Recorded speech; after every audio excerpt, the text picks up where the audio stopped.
Okay, what is a shock? Shock, it is a medical emergency. It is a medical emergency condition characterized by inadequate perfusion of the vital organs. म्हणजे जे काही आपले important organs आहेत तर ते vital organ, which are the vital organ? Heart, kidney, then liver, brain. Okay, these are the vital organ, important organs आहेत. तर that organ will not get the adequate blood supply. Clear? का नाही भेटत? Because very low arterial blood pressure. Arteryचं blood pressure very low, so that the artery will not carry the blood toward the vital organ, and hence it is a medical emergency. म्हणजे जर त्या पर्सनला दवाखान्यात नेलं नाही तर there is a chance to death. 100% माणूस मरू शकतो. Clear? So it is a medical emergency. We will revise the definition. What is a shock? Shock, it is a medical emergency which is characterized by inadequate perfusion. There is the inadequate perfusion of the vital organ. जे काही important organ आहे त्याचं inadequate perfusion आहे. So we have to carry that person toward the hospital. आणि का होतं असं?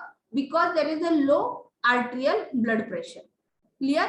This condition leads to start of the anaerobic metabolism and increases the lactate production. मग आता आपल्या बॉडीला जर समजा ऑक्सिजन मिळत नाहीये तर आपली बॉडी काय करते? That body have to generate its own way. म्हणजे एकदा आपण कसं असतं, आपल्याला जर आपल्याला कोणीतरी बोललं की मी येऊन तुला मदत करतो किंवा मी मदत करते तर आपण काय करतो? तेवढा वेळ थांबतो. पण एकदा आपल्या लक्षात आलं की नाही कोणी काही येणार नाहीये, आपल्याला काही मदत करणार नाही, that time we have to start our work by own. आपण त्यावेळी काय करतो? आपलं करायला बघतो. Sometimes it may go to the wrong way. चुकून काय होतं? मग हे रॉंग वेला जाऊ शकतं. Same is happening with the heart. That our body heart it is not only limited with the heart, with all vital organ. Our vital organ will depend for the oxygen on the blood. But once it came to know that the oxygen will not coming, that it will started its anaerobic respiration. And during that anaerobic respiration, there are metabolites. It is a lactate, and that lactate will again causes the cellular damage. Understood? का shock हे danger आहे? And mostly shock is occurring during the accidental area. जिथे accident होतो तिथे त्या पर्सनचा heavy blood loss होतो. That time दर organ जसं ब्लड लॉस होऊन जाते. ओके, ब्लड फ्लो होतोय त्या पर्सनचा बॉडीतनं. मग ब्लड फ्लो होतोय म्हणजे ब्लड काय होतंय? बाहेर पडून जाते. Clear? So blood is not present in the body. आणि मग बॉडीमध्ये नाहीये, मग ब्लड फिरणार कुठून आहे बॉडीमध्ये? No. Once it is not present in the body, so it will not go on toward the vital organ, and that time our vital organ to start its own anaerobic respiration and start to develop the metabolites, that is the lactate, and that will again causes the damage. म्हणजे oxygen नसल्यावरती पण heart जे काही organs आहेत, brain आहे, kidney आहे, तर ते थोडा वेळ थांबलं असतं तरी काही एवढं सिरियस झालं नसतं. But they are starting their own anaerobic respiration, that will be more worsen the situation. Clear? Then what is the causes? मग का होतो shock? As we are told earlier, first time there is a hemorrhage. Blood loss जिथे होतं तिथे shock होतो. Next it is a burn. Sometimes by the accidental situation person may burn.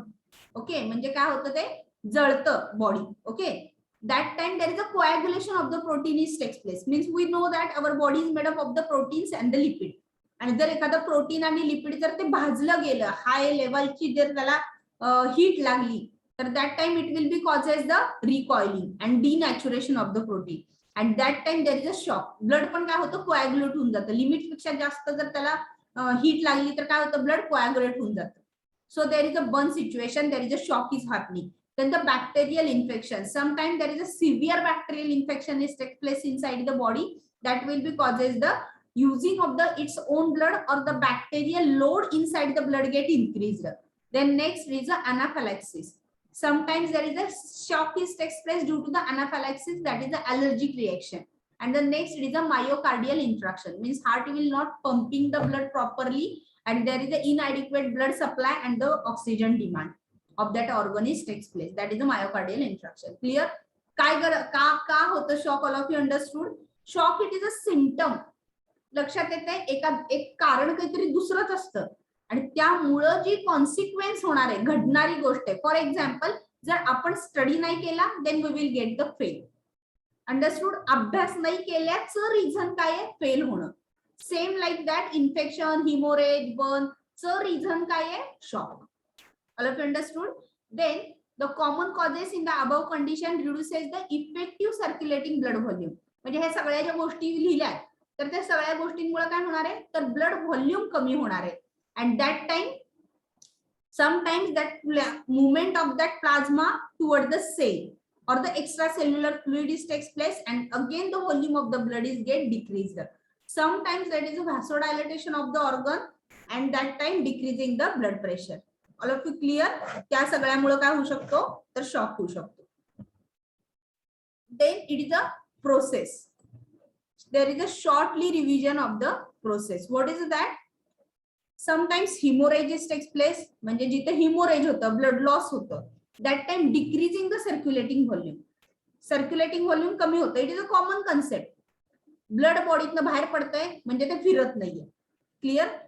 Then there is a decreasing the cardiac output also which will be responsible for the decreasing arterial pressure. म्हणजे heart मधनं blood बाहेर पडत नाहीये, त्यामुळे arterial pressure काय होतंय? कमी होतंय.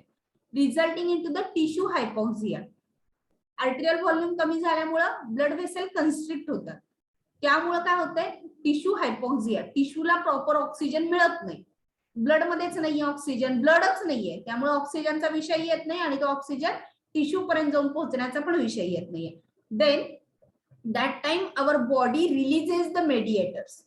आणि मग आपली बॉडी काय करते? काहीतरी मेसेज पाठवायचंय ब्रेनला, काहीतरी झालंय आणि आम्हाला ब्लड मिळत नाहीये, हे बॉडीला ब्रेनला सांगायचं असतं. So that body will causes the releasing of the mediator and that will be again causes the precipitation of the more severity. So ही सगळी कंडिशन मध्ये आपण कशी ट्रीट करू शकतो? First by the transfusion of the fluid.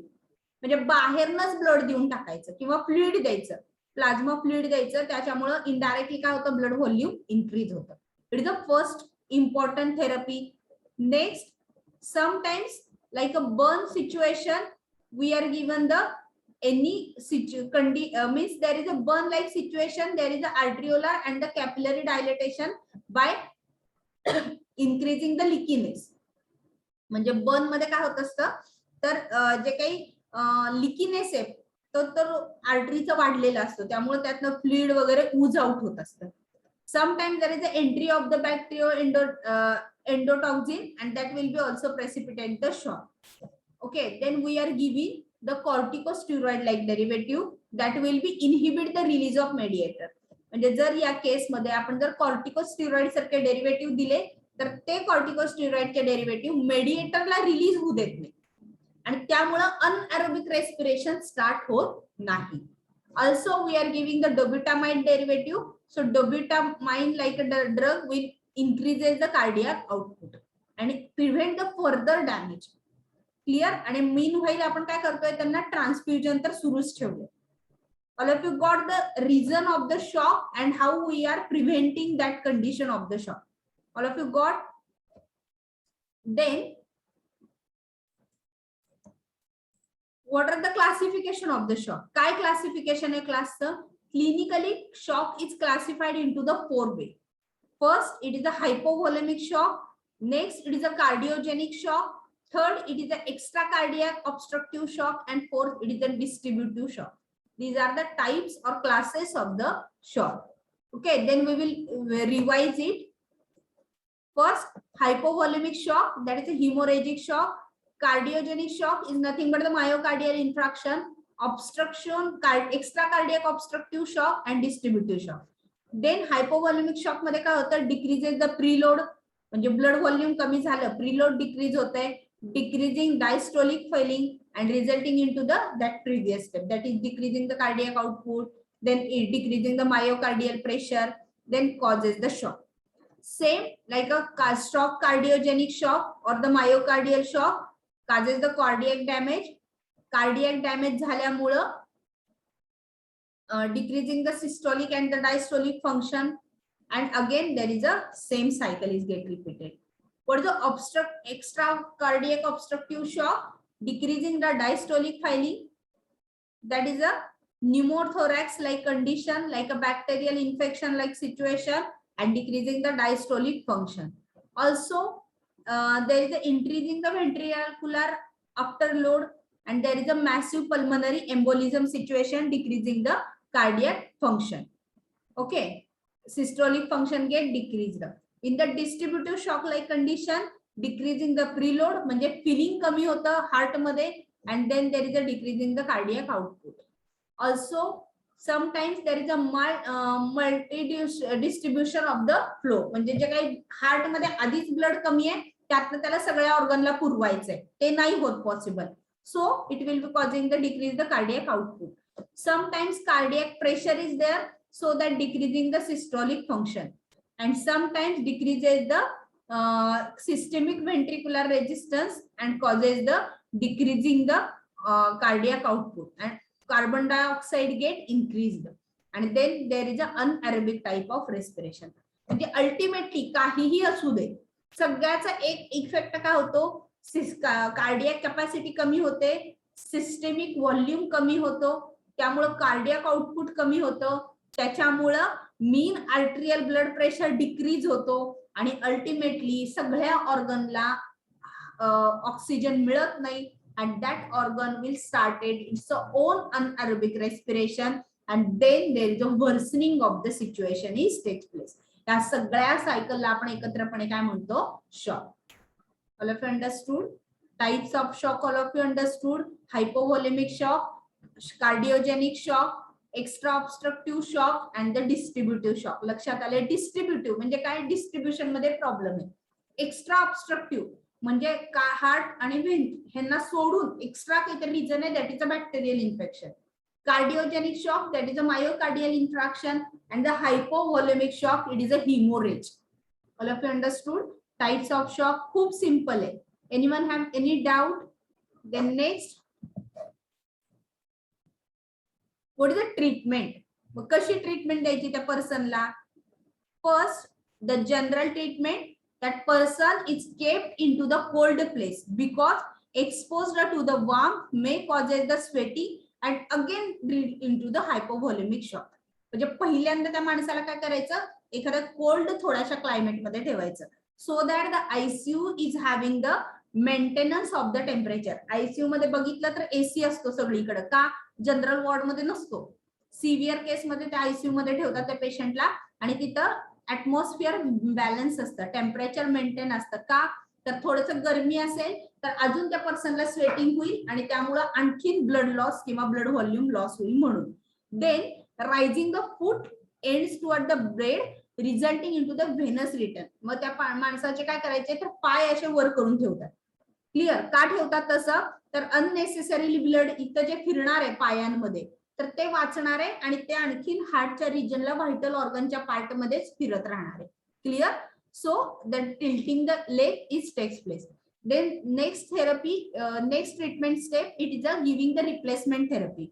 The hemorrhagic shock, burn, hold the blood or the plasma, substitution takes place by the dextran transfusion. म्हणजे त्या person मध्ये blood burn मध्ये किंवा सिव्हिअर हिमोरेजिक शॉक मध्ये त्याचा blood मध्ये आपल्याला काय करायचं असतं, तर सबस्टिट्यूशन करायचं असतं प्लाझ्माचं, सो दॅट आपण त्यांना काय करतोय, तर डेक्स्ट्रान वगैरे देतोय. In hypovolemic shock, dehydration condition is like takes place, so that we are giving the electrolyte salt solution. म्हणजे electrolyte solution आपण त्यांना इन्फ्यूज करू शकतो. Then next, it is a sympathomimetics drug. Sympathomimetics drug like a neurogenic anaphylactic shock situation, we are giving the sympathomimetics drugs which are causes the decreasing the tone of the heart. Sometimes the drug like a dopamine, epinephrine is also given. And in some situation there is a oxygen therapy is given. का तर हायपोक्सिया झालेला असतो आपल्या organ मध्ये, so that the organ is starting it's anaerobic respiration. म्हणजे हार्टला काय करायचं, त्या ऑर्गनला काय करायचं, ठीक आहे ब्लड नाही येऊन पोहोचत आहे, पण जेवढं ब्लड आहे तेवढ्यातनं तरी त्या पर्सनला काय होतंय, तर ऑक्सिजन मिळतोय, so that in case we are giving the oxygen therapy. All of you understood? All of you got the shock? What is the definition, what is the classification of the shock, and what is the treatment of the shock? Everyone understood? All of you comment in the chat box. Everyone understood? Fast. fast. Everyone understood?